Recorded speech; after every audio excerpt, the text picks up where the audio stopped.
naman may mga ilang tao na kalaban niya, mga dating senador, dalawa yata yun eh. Isang senador na lalaki na nakulong, isang senador ang babae nakulong din. Kalaban ni Pangulong Duterte. Bakit?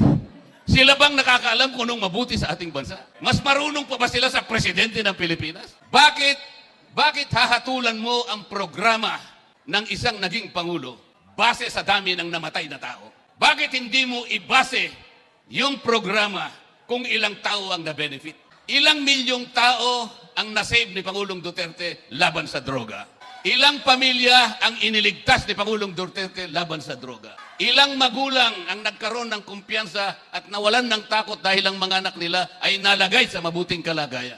Bakit hindi mo doon hatulan ang programa ng war on drugs? Bakit silang magkukonclude?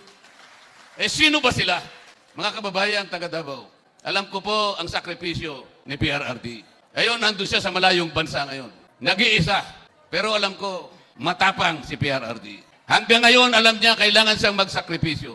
Kahit na mahirap, hanggang ngayon, pinakikita pa rin niya kung gaano ang pagmamahal niya sa mamamayang Pilipino. PRRD is the image of courage and sacrifice. PRRD is the embodiment of a leader who gave his all to his fellow Filipinos, but he asked for nothing. PRRD is the embodiment of a brave, strong, and enduring leader who can give his life to his people. Let us not forsake him. Let us defend him. Let us bring him back to this country as soon as possible.